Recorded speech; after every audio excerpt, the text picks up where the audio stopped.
Sri Astrovision நேயர் அனைவருக்கும் வணக்கம். 2024 ஏப்ரல் மாதத்துக்கான ராசி பலன்களை பார்க்கலாம்.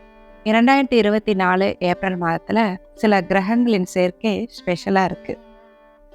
சுக்கிரன் இந்த மாசம் உச்சமடைகிறார். அதனால சுக்கிரனை லக்ன அதிபதியா கொண்ட ராசிகளுக்கும் சுக்கிரனுடைய ராசிகளுக்கும் இந்த மாதம் ரொம்ப நல்லா இருக்கும். அதிக நன்மைகள் கிடைக்கும். சுக்கிரனும் ராகுவும் இணையுது. ராகு தசை நடக்கிறவங்களுக்கு நடப்புல இப்போ உங்களுடைய சொந்த ஜாதகத்தின்படி ராகு தசை நடக்கிறவங்களுக்கு ராகு தசை இந்த மாதம் அமோகமா இருக்கும். அந்த ராகு தசை தரும் பலன்கள் இந்த ஏப்ரல் மாதம் ரொம்ப நல்லா இருக்கும். ஏன்னா ராகு உச்ச சுக்கிரனோட சேர்றார். அதே மாதிரி குருவும் சூரியனும் இணையறாங்க. சூரிய தசை நடக்கிறவங்களுக்கும் இந்த மாதம் ரொம்ப நல்லா இருக்கும். சனியும் செவ்வாயும் இணையறாங்க. செவ்வாய் தசை நடக்கிறவங்களுக்கு அவ்வளவு நல்ல பலன்கள் இந்த மாதம் இருக்காது. நமக்கு என்ன தசை நடக்குதோ அந்த தசைக்கான கிரகம் கோச்சாரத்துல நல்ல நிலைமையில சுபத்துவமா வலிமையா இருக்கும்போது நமக்கு மிகச்சிறந்த பலன்கள் கிடைக்கும். கோச்சாரத்துல அந்த கிரகங்கள் வலிமை குறைந்து பாவ கிரகங்களோட இணையும் போது நமக்கு பலன்கள் குறைவாக தான் கிடைக்கும். இந்த மாசம் ராகு தசை நடக்கிறவங்களுக்கும் சூரிய தசை நடக்கிறவங்களுக்கும் மிக அருமையாக இருக்கும். செவ்வாய் தசை நடக்கிறவங்களுக்கு கொஞ்சம் குறைவான பலன்கள் தான் இருக்கும். ஏன்னா செவ்வாய் சனியோட இணைகிறார். சூரியனும் குருவும் இணைகிறது ஒரு அரசாங்கத்தால நன்மைகளை பெறக்கூடிய ஒரு அமைப்பு. உங்களுடைய ஜாதகத்தின்படி பிறப்பு ஜாதகத்தின்படி உங்களுக்கு சூரிய தசையோ குரு தசையோ நடக்கும்போது நீங்க கவர்மெண்ட் ஜாப் எதிர்பார்த்துட்டு இருந்தீங்கன்னா அல்லது அரசாங்கத்தின் மூலமா ஏதாவது ஆதாயங்களை எதிர்பார்த்துட்டு இருந்தா ஒரு சாதகமான பலனை நீங்க எதிர்பார்த்துட்டு இருந்தீங்கன்னா அது இந்த மாதம் நிறைவேறக்கூடிய மாதமா இருக்கும். பொதுவாக இந்த மாதம் கிரகங்கள் எல்லாமே ஒரு நல்ல சூழ்நிலையில இருக்கு.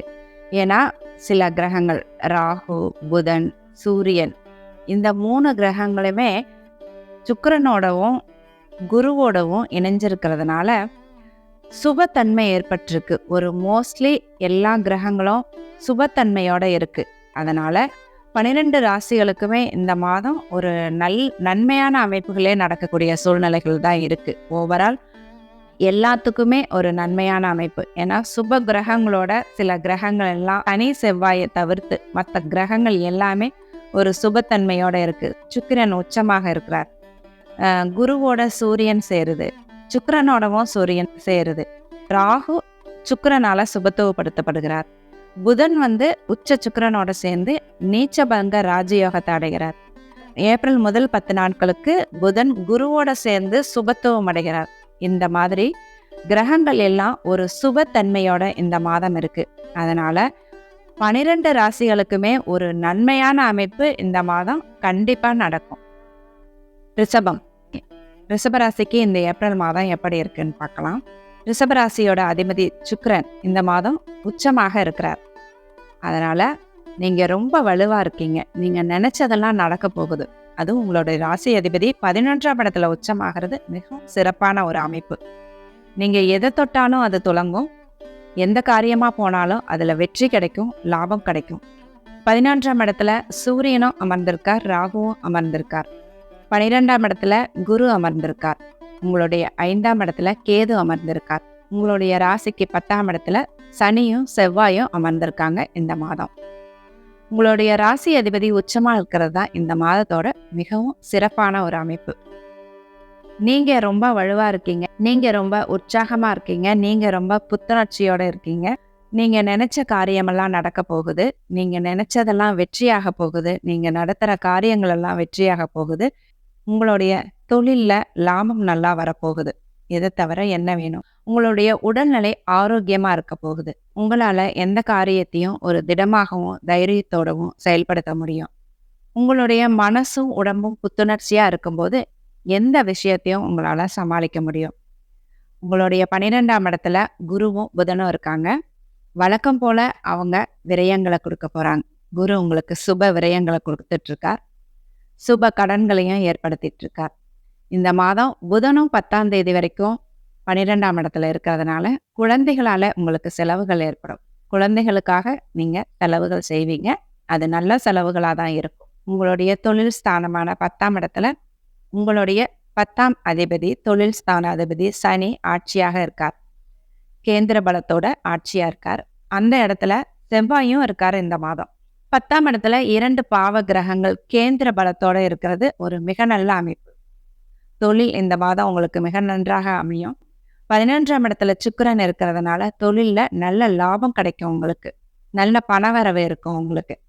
புதனும் 11ஆம் இடத்துல லாபஸ்தானத்துல, அதாவது உங்களுடைய தனஸ்தானாதிபதி புதன், அவரு 11ஆம் இடத்துல இருக்கிறது உங்களுக்கு பணம் வர அமைப்பு. அதுவும் அந்த இடத்துல நீச்சபங்க ராஜயோகத்தை அடைகிறார் புதன்.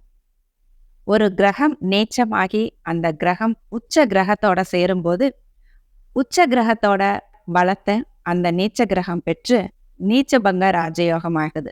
அந்த கிரகத்துக்கு அதிகமான வலு கிடைக்குது. அந்த இடத்துல அந்த கிரகம் ஆட்சி உச்சமா இருந்தா என்ன வலு கிடைக்குமோ அதை விட அதிகமாக கிடைக்கிற, அதை விட அதிகமா அந்த கிரகத்துக்கு வலு கிடைக்கும்.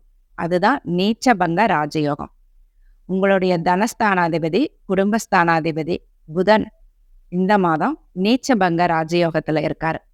அதனால இந்த மாதம் உங்களுக்கு பண வரவுக்கு பஞ்சமே இல்லை. நல்ல பண வரவு வரும். 11ஆம் இடத்துலயும் இருக்கிறது மிகச்சிறப்பான அமைப்பு. அதுவும் உங்களுடைய ராசி அதிபதி சுக்கிரனோட இருக்கிறது அதை விட மிகச்சிறப்பான அமைப்பு. அதனால இந்த மாதம் பணவரவுக்கு எந்த பிரச்சனையும் இல்லை உங்களுக்கு. குடும்பத்தை பொறுத்த வரைக்கும் குடும்பஸ்தானாதிபதியும் புதனா இருக்கிறதுனால, அவர் நீச்சபங்க ராஜயோக அமைப்புல இருக்கிறதுனால குடும்பம் ஒற்றுமையாக இருக்கும். குடும்ப விருத்தி ஏற்படும். திருமணத்தை எதிர்பார்த்துட்டு இருக்கிறவங்களுக்கு திருமணம் நடக்கும். உங்களுடைய 7ஆம் அதிபதி செவ்வாய் சனியோட சேர்ந்திருக்கிறது ஒரு மைனஸ் பாயிண்ட் தான். உங்களுடைய வாழ்க்கை துணையோட சில கருத்து வேறுபாடுகள், சந்தேகங்கள், பிரிவுகள் இதெல்லாம் டெம்பரவரியா இந்த மாதம் 23ஆம் தேதி வரைக்கும் இருக்கும். 23ஆம் தேதிக்கு பிறகு செவ்வாய் 11ஆம் இடத்துக்கு போயிடுறாரு. அங்க சுக்கிரனோட இணைகிறாரு. அதற்கு பிறகு மிகப்பெரிய புரிதல் ஏற்படும் உங்களுக்குள்ள. அடுத்ததா மாணவர்களுக்கு புதன் ஏற்கனவே மிக நல்ல அமைப்புல இருக்காரு இந்த மாதம். உங்களுடைய 4ஆம் அதிபதி சூரியன் அந்த ஏப்ரல் 15ஆம் தேதி சூரியன் உச்சமாக போறார். படிப்பு, உயர்கல்வி விஷயத்துக்கு இந்த மாதம் மிக நல்ல அமைப்பு இந்த மாதம் ஏற்பட போகுது. நீங்க படிப்பு விஷயமா இல்லை உயர்கல்விக்கு ஏதாவது அப்ளை பண்ணணும், நீங்க காலேஜ்க்கு அப்ளை பண்றது, இப்போ ஏப்ரல் மாதம் தானே, படிப்பு சம்பந்தமா ஏதாவது முடிவு எடுக்கிறது எல்லாமே இந்த மாதம் உங்களுக்கு சாதகமா இருக்கும். உங்களுடைய 4ஆம் அதிபதி 11ஆம் இடத்துல ஏப்ரல் 15 வரைக்கும் இருக்க போறார். அதனால வீடு வாங்கணும், வீடு கட்டணும்னு நினைச்சிட்டு இருக்கிறேன் இந்த ரிஷபராசிக்காரர்களுக்கு இந்த மாதம் மிக நல்ல மாதமாக இருக்குது. இதை விட சிறந்த மாதம் வேற எதுவும் இல்லைங்கிற மாதிரி இந்த மாதம் வீடு கட்டுறதுக்கு, வீடு வாங்குறதுக்கு, வண்டி வாகனம் வாங்குறதுக்கு அதெல்லாம் மிக நல்ல அமைப்பா இருக்கு. இந்த ரியல் எஸ்டேட் பிஸ்னஸ் பண்றவங்க இதெல்லாம் இந்த சூரியன் போய் 4ஆம் அதிபதி சூரியன் போய் 11ஆம் இடத்துல சுக்கிரனோட சேர்ந்திருக்கார்.